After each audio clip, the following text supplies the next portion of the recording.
और बहुत ध्यान से सुनना मेरी जीजियों, मेरे जीजाओं, मेरी माताओं, मेरी बेटियों, बेटाओं। पशुपति नाथ का जब आप व्रत करते हो, थोड़ा सावधानी पूर्वक सुनिएगा। पशुपति नाथ का जब आप व्रत करते हो, किसी कामना के लिए 5 सोमवार का व्रत होता है, पूजा की थाली सवेरे लेकर जाते हो, अभिषेक का सामान लेकर जाते हो, शंकर जी के मंदिर में अभिषेक पूजन करते हो। शाम के समय वही थाली वापस जाती है, उसमें 6 दिए जाते हैं। कितने दिए? 6। प्रसाद जाता है, हिस्से होकर नहीं, एक साथ जाता है। 6 ही दिए भगवान शंकर के सामने जमीन पर रखे जाते हैं। 5 दिए प्रज्वलित करे जाते हैं। प्रसाद के 3 हिस्से करे जाते हैं, तीनों हिस्से सामने रख दिए जाते हैं। बाबा की पूजन अर्चना होती है।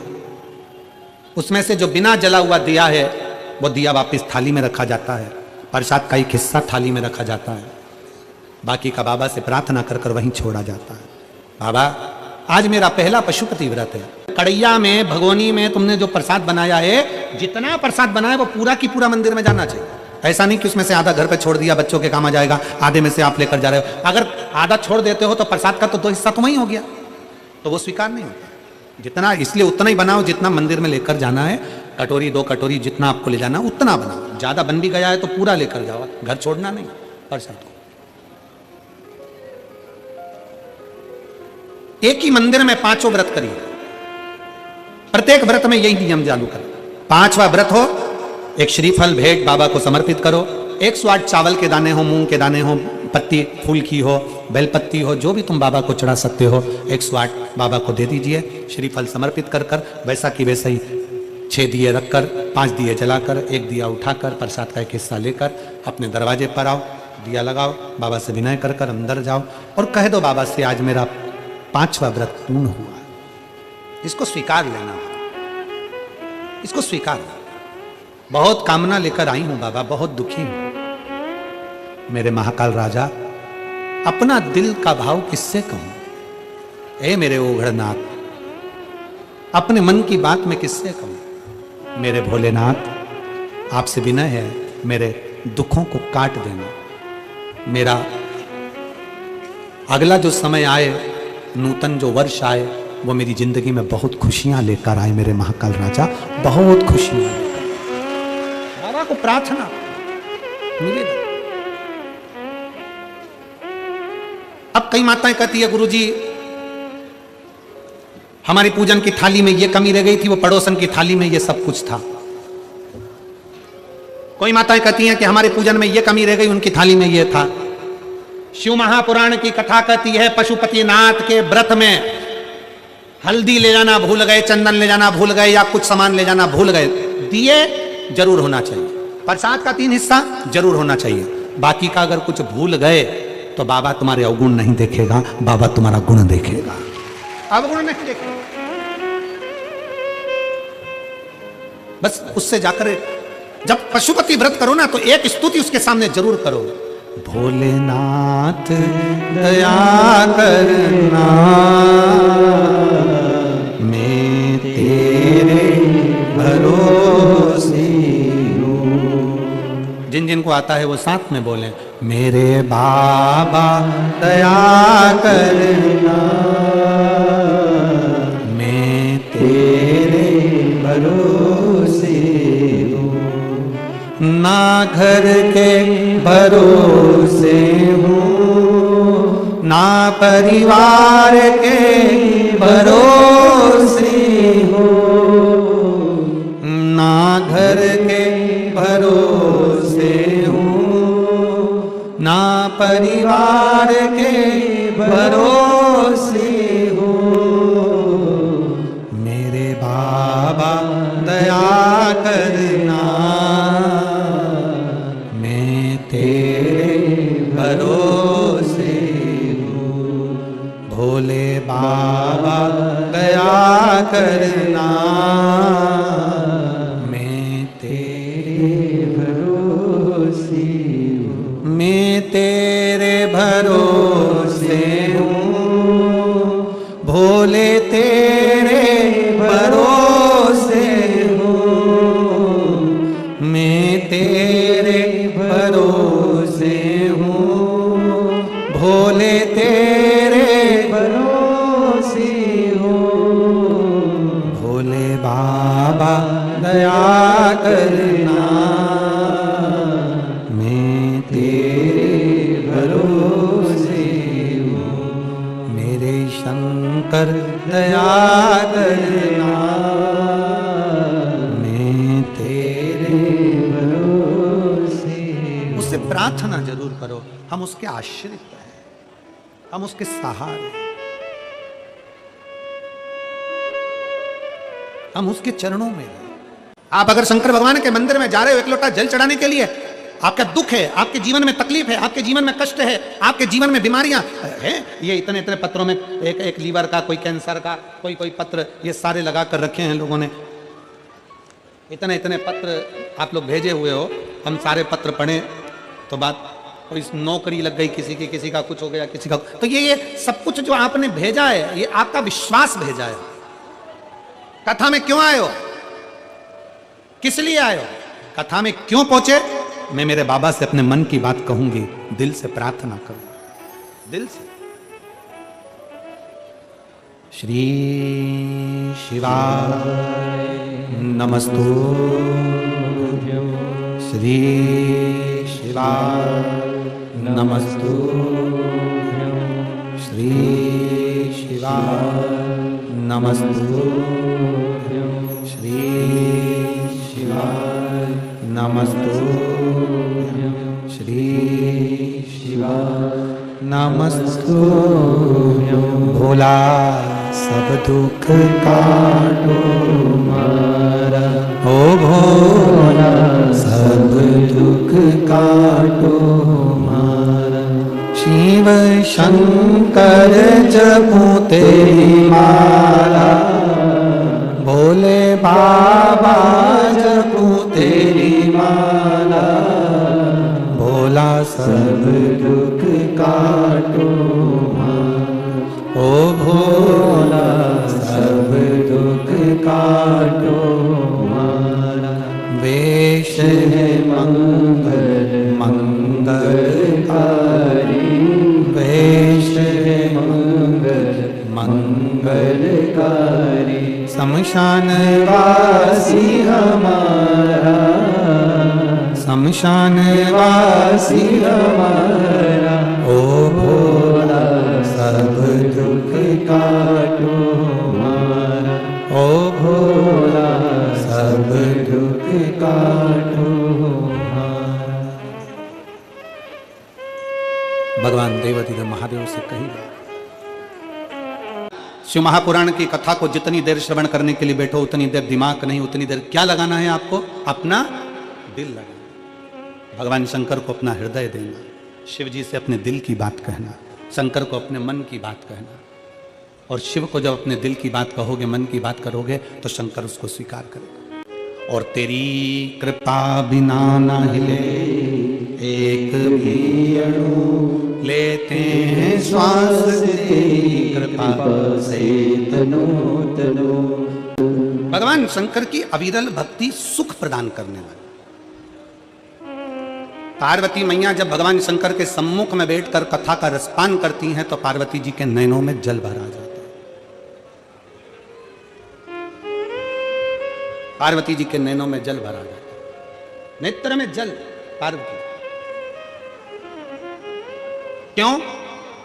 पार्वती जी के नैनों में जब कथा सुनने के लिए बैठ रही थी तो जल इसलिए भरा गया। दो चीजें पार्वती जी के नैनों में आई थी, एक जल भरा गया था, फिर निंद्रा भी समा गई। पार्वती जी के नैनों में कथा चालू होने के पहले जल इसलिए आ गया था क्योंकि पार्वती जी को अपने पूर्व जन्म का भान होता गया। मैं सती बनी थी, कुंभज ऋषि के यहाँ कथा सुनने के लिए गई थी। कथा सुनने के लिए जब मैं कुंभज बाबा के यहाँ पहुंची, तब उस जगह पर मेरा मन कथा में नहीं लगा था, मेरे भीतर अहंकार आ गया था और कथा मुझसे छूट गई थी। फिर पार्वती जी को उमा बनी और उमा बनकर भगवान महेश के साथ में कथा सुनने के लिए गई थी, तब मन नहीं लगा था कथा। फिर माता पार्वती कात्यायनी बनी, भगवान शंकर के साथ कथा सुनने के लिए गई। फिर माँ भगवान शंकर बगला मुख बने और पार्वती मैया बगला मुखी बनी। याद आया कि मैं कथा सुनने के लिए गई थी, नहीं सुनकर। भगवान शंकर कमल बने और पार्वती मैया कमला बनी। पार्वती जी के स्मरण में आया, मैं कमल के साथ में भगवान शंकर के साथ कथा सुनने के लिए गई थी, सुन नहीं पाई। शिव जी ध्रुमबान बने, पार्वती ध्रुमावती बनी। स्मरण में आया कि मैं कथा नहीं सुन पाई थी। जितने जितने शंकर भगवान के साथ में, शंकर भगवान महाकाल बने और पार्वती महाकाली बनी, तो पार्वती जी सोचती हैं कि मैं उस समय पर काली बनी तो भी कथा नहीं सुन पाई, तो भी कथा नहीं श्रवण कर पाई। आज पार्वती जी की आंख में आंसू भर गया कि आज मेरे बाबा ने बड़ी कृपा करी जो मुझे कथा सुनाने के लिए इस अमरनाथ की गुफा के अंदर लाकर बिठा दिया और मुझे कथा सुना। अमरनाथ की गुफा। पार्वती मैया के मन में ये भाव इसलिए नयनों से जल बह रहा है माता पार्वती के नयन से कि मैंने इतने जन्म गंवा दिए और हर जन्म में मुझे कथा सुनने को मिली, पर मैं कथा सुनने जा नहीं पाई, मेरा दिल नहीं लगा पाया। कितने जन्म मैंने निकाल दिए और हर जन्म में मैंने कथा सुनने का प्रयास किया पर कथा श्रवण नहीं कर पाया। कितने जन्म, एक जन्म की तो बात ही नहीं, कितने कितने जन्म निकाल दिए माँ ने,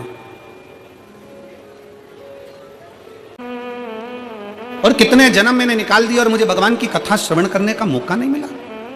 पर आज माता पार्वती जी जब बैठी अमरनाथ की गुफा में, और अमरनाथ की गुफा में बैठकर माता पार्वती जी ने जैसे ही कथा को श्रवण करना प्रारंभ करा, मन लगा माता पार्वती जी का कथा में, चित्त लगा माता पार्वती जी का कथा में, पर कुछ देर बाद माता पार्वती के नैनों में निंद्रा समा गई। पार्वती जी के नैनों में निंद्रा समा गई,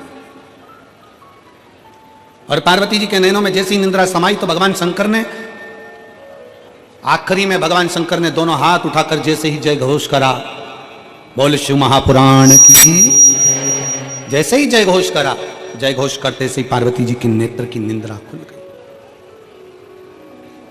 फिर पार्वती जी को दुख हो गया,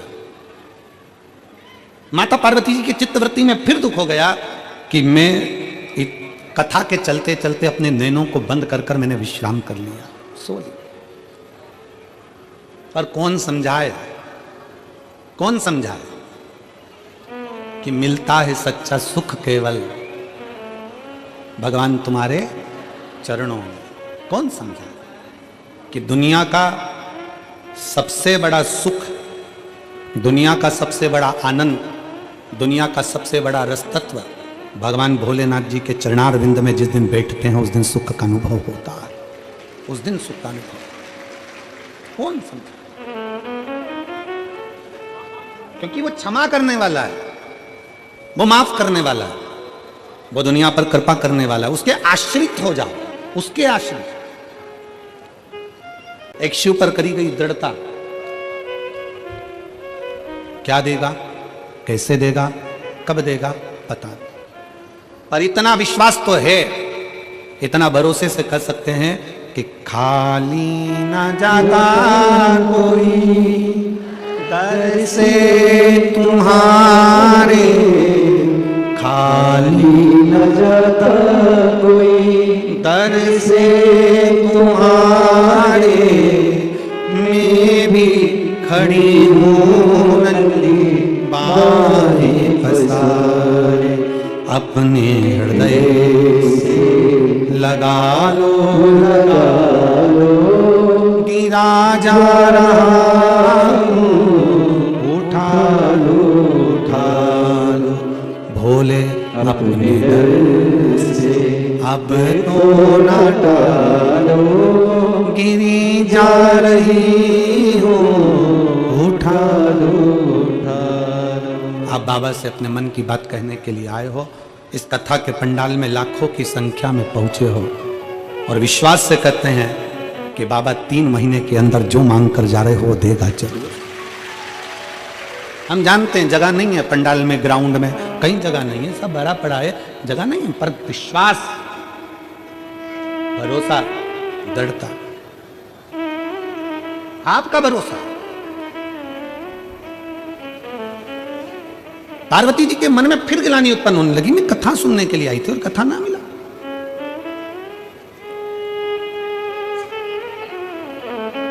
मैं सो गई, निंद्रा लग गई।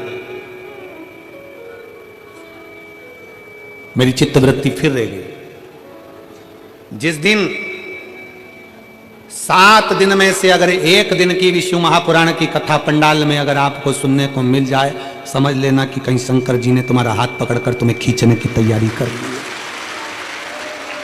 कहीं मिल जाए। एक पत्र है, एक तो निवेदन है, ऐसा डिजाइन में पत्र मत बनाया करो। अब क्या क्या पढ़ूं और कहां से शुरू करूं, ये तो उसी में का हाल है। एक व्यक्ति नाई की दुकान पर गया और नाई की दुकान पर जाकर बैठ गया, और जैसे ही नाई की दुकान पर बैठा तो नाई को गुस्सा आ गया, क्योंकि नाई ने देखा कि उसकी खोपड़िया पे केवल 8 बाल थे। इतना गुस्सा आया नाई को, तो नाई गुस्से में पूछा, गिनूं कि काटूं? वो व्यक्ति बोला, कलर कर दे। अब तू बोल रहा है गिनूं कि काटूं, तो तू कलर ही कर दे, इससे बड़ा करो क्या? अब ये इतना बड़ा पत्र, अभी कहां से शुरू करूं तुम बताओ? अच्छा, ईमानदारी की बात है, चलो फिर भी पढ़ेंगे, ठीक है। मैं कविता महेश्वरी, मेरठ गौरीपुरा से हूं। कहीं बैठी हो? कविता महेश्वरी, मेरठ गौरीपुरा से कहीं बैठी हो तो हाथ हिला सकती हैं।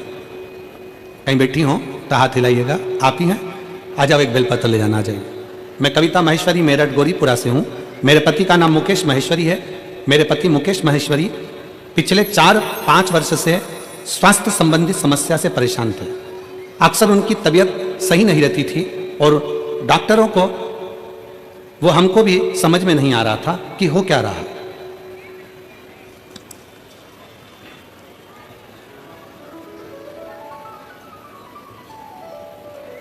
हमें समझ में नहीं आया कि हो क्या रहा है।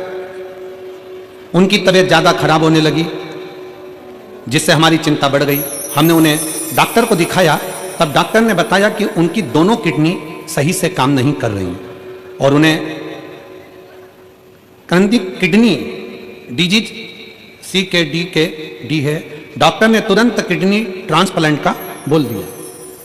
ट्रांसप्लांट का जैसे ही बोला, पर हमारा मन नहीं माना और हम उनको दिल्ली अपोलो अस्पताल में दिखाया। वहां भी सारी जांच के बाद डॉक्टर ने किडनी ट्रांसप्लांट का सलाह दी। हालांकि हमने किडनी ट्रांसप्लांट नहीं कराया, हमें हमारे भगवान भोलेनाथ पर भरोसा था और उन्हें डायलिसिस पर रखना पड़ना शुरू कर दिया। महीने में 8 डायलिसिस होते। फिर हमारे किसी मिलने वाले ने हमें बाबा की महिमा का वर्णन किया। गुरुजी के कहे शिव महापुराण की कथा सुनो, और आंवले वाला उपाय हमने उसके पूछ कर करा और रुद्राक्ष का जल वाला उपाय करना प्रारंभ करा। बाबा निर्माल लाते, बेलपत्री लाकर भी देना चालू करी। मंदिर से बेलपत्र और बाबा का चढ़ाया हुआ जल लाई और उसे पति को पिलाना चालू करा, खिलाना चालू करा, और बाबा की कृपा से हमें हर कठिनाई का समाधान मिला। हे भोलेनाथ की कृपा से हमने कठिनाइयों को पार कर लिया और आज बाबा की कृपा से वो ठीक हैं। ये मैं शिव को प्रार्थना करने के लिए आई हूं, धन्यवाद देने के लिए आई हूं।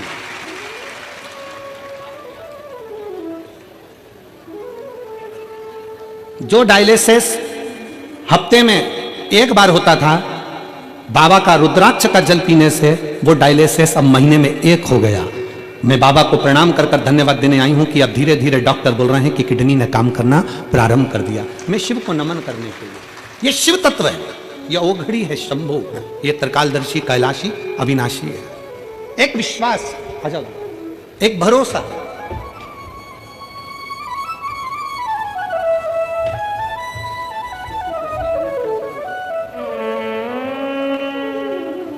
ज्योति त्यागी, अब ठीक है ना?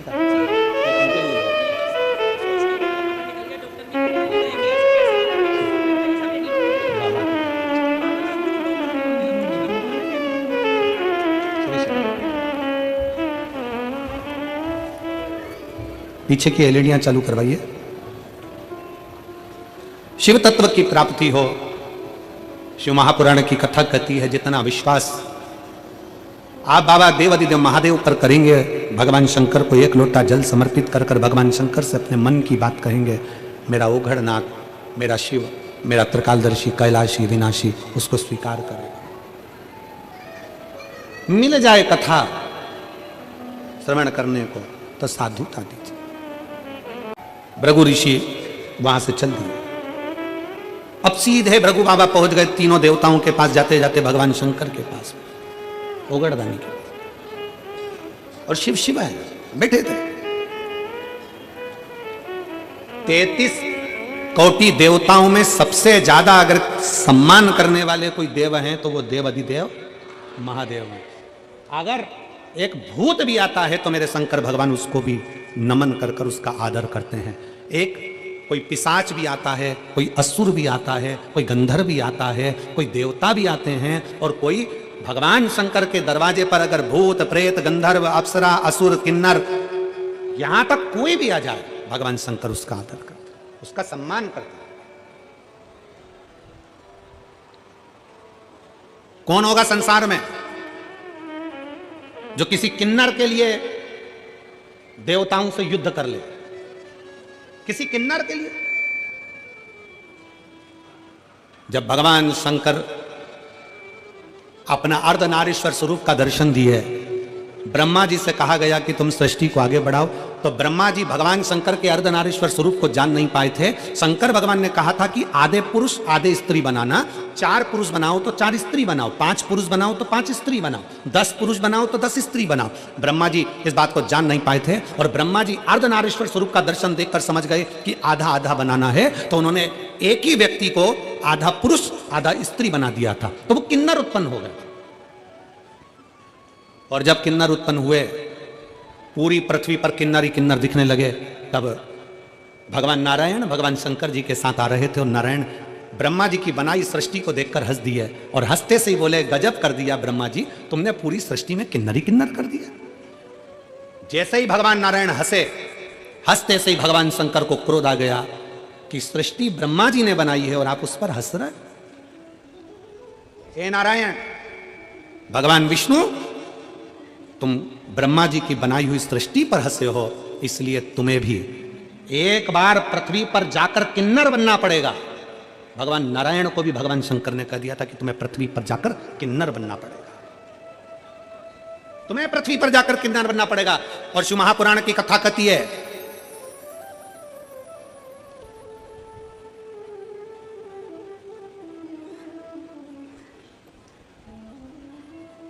शिव महापुराण का चरित्र कहता है, जिस समय पर पांडव और कौरवों का युद्ध हो रहा था, कौरव और पांडवों के युद्ध में ध्यान में आया, भगवान कृष्ण ने कहा कि अर्जुन, तुम्हारा एक पुत्र उलूपी का पुत्र अरावन वन में रहता है, उसको भी युद्ध के लिए लेकर आओ। अर्जुन उसको युद्ध के लिए लेकर आ गए, अर्जुन उसको युद्ध के लिए लाए। पर अर्जुन युद्ध के लिए लेकर आए, और युद्ध के लेकर आने के लिए क्यों? क्योंकि कुरुक्षेत्र की भूमि चंडी की भूमि थी। इस कुरुक्षेत्र की भूमि पर सबसे पहले बलि चढ़ाना थी, और बलि किसकी चढ़ाना है? क्योंकि कुरुक्षेत्र की भूमि ने कह दिया था, चंडी ने कह दिया था, एक बलि कौरव की लूंगी, एक बलि पांडव की लूंगी। कौरवों में से तो 100 थे, उन्होंने कहा एक को देवी देंगे तो 99 बचेंगे, पर पांडव में तो 5 थे, अगर एक भी चले गया तो फिर 4 ही बचेंगे। भगवान कृष्ण ने कहा, अर्जुन तू तेरे बेटे को लेकर आ, रावण को लेकर आए, उलूपी के पुत्र को लेकर आए। रावण को लाकर खड़ा कर दिया। रावण को मालूम पड़ा कि मेरी बलि चढ़ना है। भगवान कृष्ण के पास रावण ने खबर कर दी कि द्वारकाधीश से कहना, द्वारकानाथ मैं अपनी बलि चढ़ाने को तैयार हूं, पर मैंने सुना है अगर कोई कुंवारी अवस्था में मर जाता है तो ना उसे नरक मिलता है ना उसको स्वर्ग मिलता है। अगर कोई कुंवारी अवस्था में मर गया, कोई कुंवारा मर गया, तो वो ना तो नरक जाता है ना स्वर्ग जाता है, वो आहूत माना जाता है। हमारे मारवाड़ियों में एक नाम चलता आहूत। आहूत मतलब वो कुंवारा चले गया, कुंवारी अवस्था में चले, उसकी गति नहीं है, ना उसको पिंड मिल रहा है, ना उसको तर्पण मिल रहा है, ना उसको जल मिल रहा है, ना भोज मिल रहा है, वो तड़पता रहता है।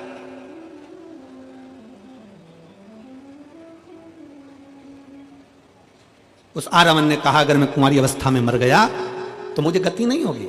मेरा एक निवेदन है, कल मेरी बलि चढ़ा देना, पर सबसे पहले मेरे ब्याह करा दो, शादी करा दो। अब युधिष्ठिर को लगा आज रात ही रात में कहां की लड़की मिलेगी जिससे शादी कराई जाए? लड़की कहां से ढूंढी जाए जिससे विवाह कराया जाए? ढूंढने में लग गए। हस्तिनापुर में कोई लड़की नहीं मिली, पास में कोई लड़की नहीं मिली, तब भगवान कृष्ण ने जान लिया अगर ये इसका विवाह नहीं हुआ तो ये कल बलि में नहीं आएगा, और बलि में नहीं आया तो फिर युद्ध रह जाएगा। भगवान कृष्ण को याद आया कि शंकर जी ने श्राप दिया था कि नारायण तुम किन्नर पर हंसे हो, इसलिए तुमको भी किन्नर बनना पड़ेगा। आज भगवान कृष्ण किन्नर का रूप धारण कर लिए।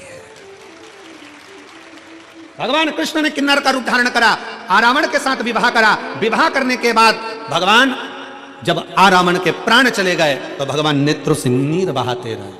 आज भी किन्नर गले में मंगलसूत्र पहनते हैं, आज भी किन्नर पाँव में बिछुड़ी पहनते हैं, आज भी किन्नर हाथ में चूड़ा पहनते हैं, मांग में सिंदूर भरते हैं। कौन है उनका पति? शिव महापुराण की कथा कहती है आरावण के साथ प्रत्येक किन्नर का विवाह होता है। एक रात्रि का विवाह एक घड़े के साथ आरावण के साथ किया जाता है, फिर उस घड़े को तोड़ दिया जाता है। किन्नर का सुहाग अखंड माना जाता है, किन्नर का सौभाग्य। इसलिए हमारे यहाँ मंगल शकुन में, शादी ब्याहों में बच्चों के जन्मदिन पर किन्नर आते हैं, क्योंकि सृष्टि पूर्ण पहले किन्नर की थी। कौन है सृष्टि? कौन देव होगा? देवताओं में 33 कोटि देवी देवताओं में केवल एक देव है, देवादिदेव महादेव, जो सबका सम्मान करना चाहते हैं। भूत भी आया तो उसका भी सम्मान है, प्रेत भी आया तो उसका सम्मान है, डाकनी पिशाचनी चुड़ैल भयंकर आए तो भी सम्मान है, गंधर्व आए तो सम्मान है, अप्सरा आए तो सम्मान है, किन्नर आए तो सम्मान है, सुर आए तो सम्मान है, असुर आए तो सम्मान है। सबका सम्मान किया मेरे शिव जी ने, सबका आदर करा मेरे शंकर, और समदृष्टि का भाव रखा। समदृष्टि, समदृष्टि। भगवान शंकर की अविरल भक्ति में समता का भाव होना चाहिए, क्योंकि मेरे शंकर शमशान में निवास करते हैं। मेरे शिव के पास में भेद नहीं है, अमीर भी जाएगा तो बांस पर, गरीब भी जाएगा तो बांस पर, अमीर भी जाएगा तो सफेद कपड़े में, गरीब भी जाएगा तो सफेद कपड़े में। जहां सबकी शान सम है उसी का नाम सम शान है। बराबर देखता, उसमें भेद नहीं है।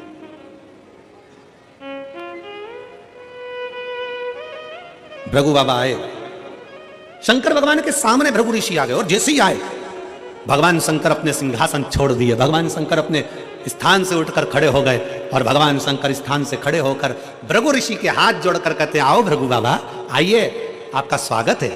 और जैसे ही भृगु ऋषि पास में आने लगे, शंकर भगवान दोनों हाथ फैलाकर भृगु ऋषि को गले लगाने लगे। भृगु ऋषि को गले।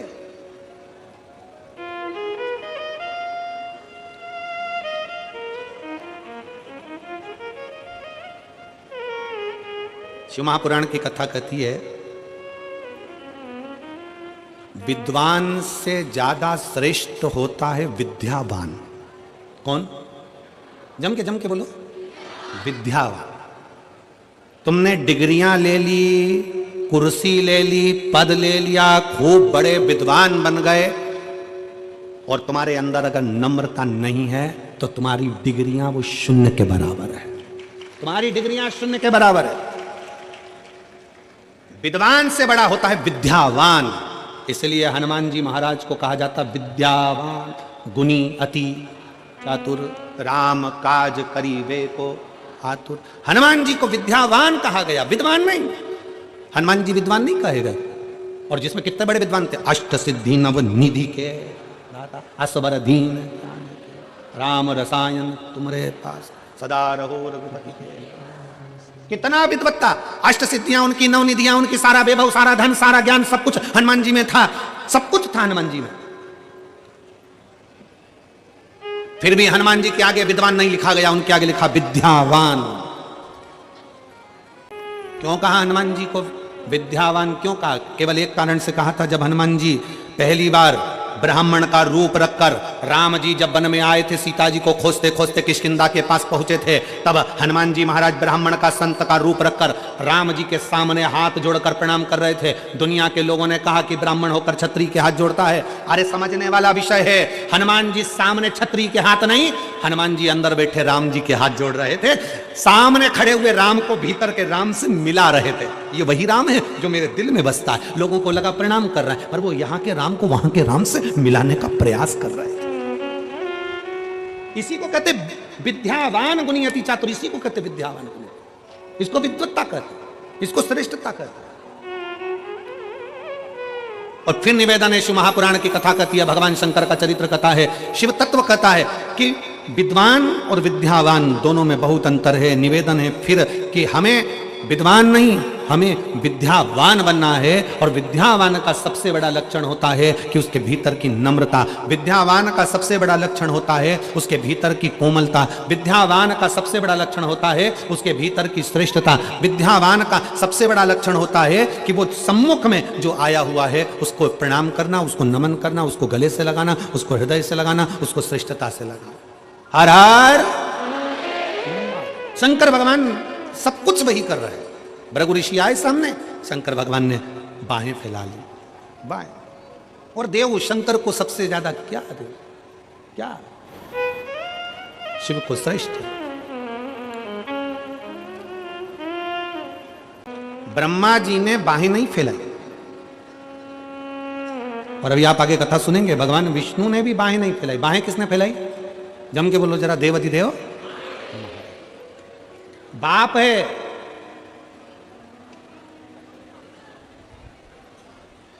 एक पिता के दो बेटे, एक बेटा कहता पापा मुझे मेरी जायदाद का हिस्सा दो, मुझे तुम्हारे साथ नहीं रहना, तुम आज की सोच के हो, मैं तुम पुरानी सोच के हो, मैं आज का सोच का हूं, मैं आज के विचार का व्यक्ति हूं, मुझे तुम्हारे साथ नहीं रहना, मेरी जायदाद का हिस्सा दो, अभी की अभी मुझे मेरी प्रॉपर्टी चाहिए।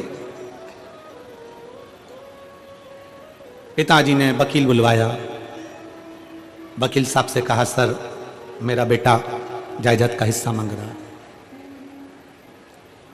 वकील साहब ने कहा आपके कितने बेटे हैं? कहा दो। मेरा ये बेटा जायदाद का हिस्सा मांग रहा है। तुम्हारा बड़ा बेटा भी जायदाद मांग रहा है क्या? नहीं, वो मना कर रहा है, मेरे को नहीं चाहिए। एक काम करो, वकील साहब बोले 3 हिस्से प्रॉपर्टी के करो, एक तुम्हारा, बड़े बेटे का, छोटे बेटे का। ठीक है, छोटे बेटे को जायदाद का हिस्सा दिया, वो शहर चले गया, छोटे से गांव से निकलकर बड़े शहर में गया, तो शहर में जाते से ही उसके 3 मित्र बन गए। पहला ताली, दूसरा थाली, तीसरा प्याली। कौन कौन से बने? जम के बोलो जरा। ताली, ताली मतलब प्रशंसा करने वाले, वाह वाह वाह जोरदार, बहुत बढ़िया, और कर, मतलब गलत काम में डुबाने। दूसरे नंबर पर है थाली मित्र, होटल में ले जाकर खिलाने वाले, इसलिए खिलाते हैं कि आज हमारे पैसे से खिलाएंगे, कल इसका पूरा धन हम ही जीम जाएंगे, थाली मित्र। और तीसरे नंबर पर जम के बोलो जरा, प्याली मित्र, अपने पैसे से पीना सिखाते हैं। जब आदत हो जाती है, लत लग जाती है, तब उसके पैसे से खुद पीते हैं और उसको बर्बाद कर देते हैं। ये 3 मित्र हैं, 3 मित्र। नशे से मुक्त हो,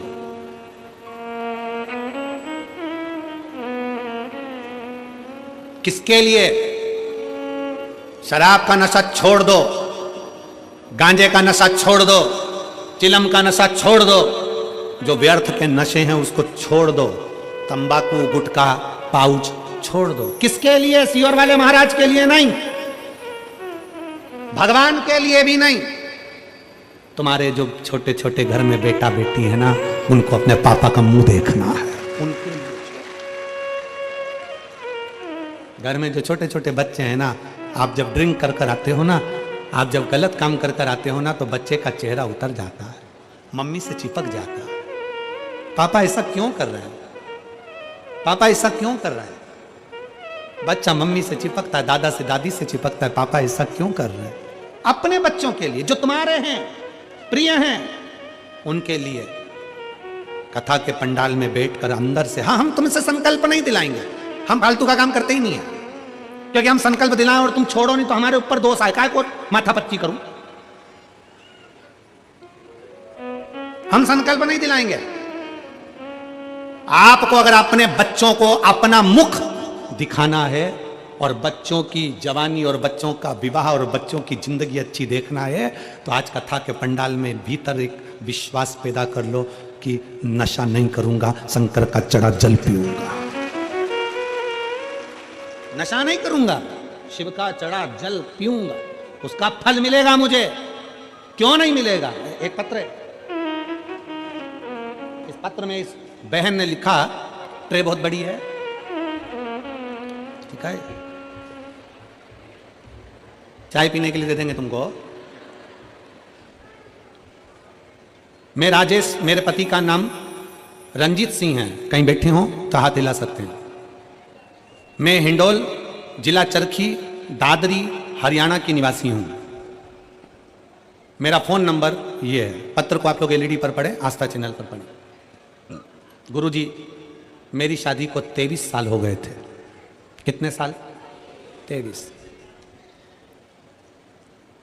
अब 23 वर्ष में उस बहन से समझना और उस भाई से समझना कि 23 साल में कितने डॉक्टरों के पास गई होगी और कितनों से इलाज करवाया होगा, कितनी बार टेस्ट बेबी करवाया होगा। 1 साल, 2 साल, 5 साल, 6 साल, 10 साल, 12, 15, 16, 17, 18, 19, 20, 21, 22, 23 साल जिसकी शादी के हो गए, 23 साल हो गए थे गुरुजी, किंतु मेरी कोई संतान नहीं थी।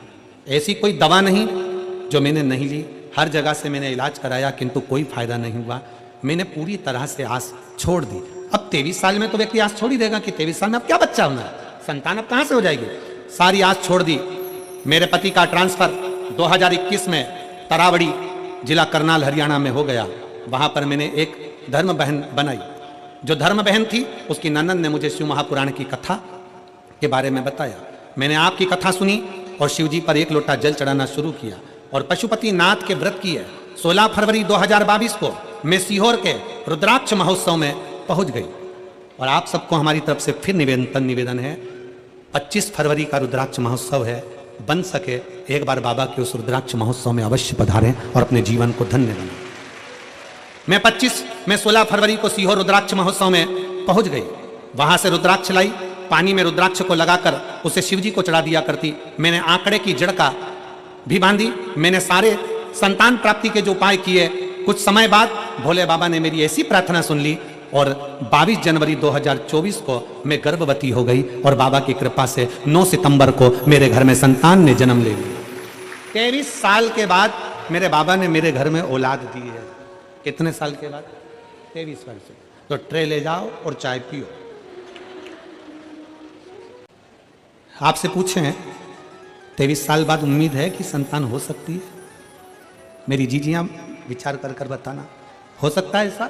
नहीं, पर विधि लिखना विधाता का काम है और विधि को पलट देना महादेव का काम। विधि को पलट देना महादेव का काम। वो विधान पलट दे तो समझो शिव है।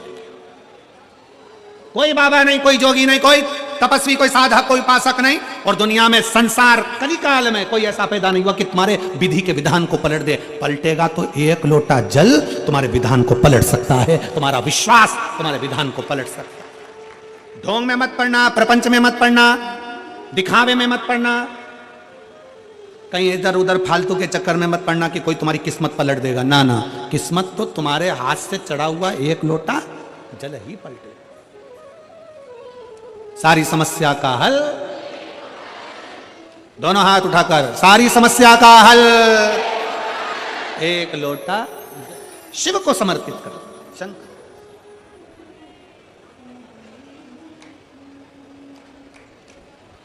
मेरे भोले बाबा ने हाथ फैलाए, बाहें फैला दी। मेरे शंकर ने जैसी बाहें फैलाई, भृगु ऋषि पास में आए। शिव महापुराण की कथा कहती है जैसे एक पिता बेटा कह रहा है मुझे अपनी जायदाद देना। 3 मित्र बन गए, ताली, थाली और प्याली। 3 मित्र बने और पूरे पंडाल में बैठे हुए लाखों शिव भक्तों से निवेदन है, अपने भीतर शिव के चरणारविंद की प्रीति को बढ़ाओ, विश्वास बढ़ाओ। अपने अंदर हमारे कहने से तुम नशा नहीं छोड़ोगे, हम जानते हैं, पर अपने भीतर से नशे को त्यागने की आदत बनाओ, अपने भीतर से। और जब अपने भीतर से नशे को त्यागने की आदत बनाओगे तो निश्चित है कि नशा छूटेगा, छूट जाएगा। प्रीत बाबा से जोड़ो, शंकर से जोड़ो, उसकी भक्ति से जोड़ो। और शंभु शरणे पड़ी मांगू घड़ी रे घड़ी, दुख काटो दया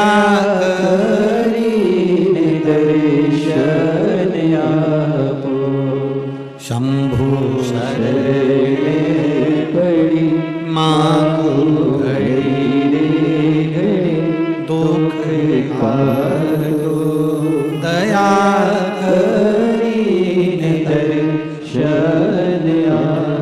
बेटे के 3 मित्र बन गए। तीनों ने उसका पूरा धन, पूरी प्रॉपर्टी जो बेच कर गया था, पूरा की पूरा पैसा ताली थाली और प्याली के मित्रों ने बर्बाद कर दिया। कंगाल हो गया। 3 साल में रोड पर आ गया।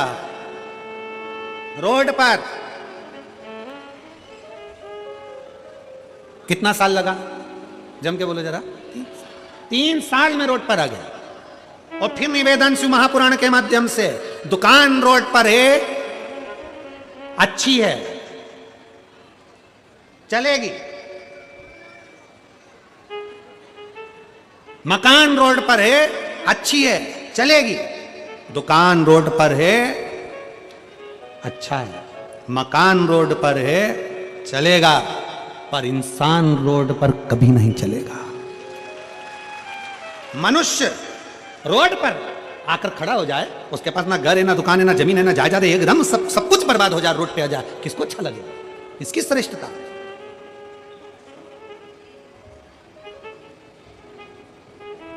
दुकान रोड पर आना चाहिए, अच्छी बात है। मकान रोड पर होना चाहिए, अच्छी बात है, पर इंसान रोड पर नहीं होना चाहिए। इंसान रोड पर ना है, उसका जीवन कैसा निकलता है ये वही जान सकता है। उसकी जिंदगी कैसे चलती है ये वही जान सकता है। उसका जीवन कैसा होगा ये वही जान सकता है। 3 साल में रोड पर आ गया, सब बेच दिया, सब समाप्त हो गया। अपने मित्रों के पास गया, ताली मित्र के पास जाकर बोला, भैया मुझे 500 रुपए दे दे, मुझे गांव तक जाना है। थाली मित्र के पास जाकर बोला, मुझे 500 रुपए दे दे, मुझे गांव जाना है। प्याली मित्र के पास जाकर बोला, मुझे पैसे दे दे 500 रुपए, मुझे मेरे गांव जाना है। अरे गांव जाकर क्या करेगा? अब तो पिताजी की पूरी जायदाद बेच खाया, अब गांव जाकर क्या करेगा? नहीं, मेरे पिताजी के पास मुझे जाना है, मुझे जाना है। बस ललक लग गई, किसी ने अठन्नी ना दी, 1 रुपया भी नहीं दिया, चवन्नी भी ना दी। और आखिरी में वो बेटा पैदल पैदल पैदल पैदल अपने गांव को चला गया। गांव पर गया तो पिताजी खेत पर काम कर रहे थे, और पिताजी खेत पर काम कर रहे, काम करते हुए पिताजी ने जो देखा कि मेरा बेटा आया है, पिताजी खड़े होकर बाहें फैला लिए। बड़े बेटे ने कहा, पापा ये सब कुछ बर्बाद कर कर आया है। पिताजी ने कहा, भले बर्बाद कर आया, पर आ तो मेरे पास गया है, मैं वापिस आबाद कर दूंगा इसको। वापिस आबाद, इसको बाप कहते हैं, पिता कहते हैं। आप दुनिया में कहीं पर भी ठोकर खाया, कितनी भी लोग ठोकर तुमको लगा दे, कितना भी दुख दे दें, दुनिया के लोग कितना भी कष्ट दे दें, आखिरी में अगर आप सारी दुनिया की ठोकर खाकर मेरे महादेव को 1 लोटा जल चढ़ाओगे ना, तो वो महादेव भी तुम्हें बाहों से लगा लेकर तुम्हारा कल्याण कर देगा। बाप है वो, पिता है वो, हृदय से लगा देता। तो पिता अपने हृदय से लगा देता। क्यों ना लगाए? महाराज, हम उसके पुत्र हैं, हम उसकी संतान हैं, हम उसकी बेटियां हैं। फिर निवेदन करूंगा मैं यहां पर बैठी हुई मेरी जीजियों से, मेरे जीजाओं से, बेटाओं से, बेटियों से, माताओं से, भाइयों से, कि प्रयास करना, शंकर जी के मंदिर में जब 1 लोटा जल चढ़ाने के लिए जाओ तो ये विश्वास लेकर जाना कि हम अपना मन की बात, हम अपने हृदय की बात अपने महादेव को अपने दिल से कहने के लिए जा रहे हैं, जैसे एक मायके में अपनी बेटी अपने बाप से कहने के लिए जाती है।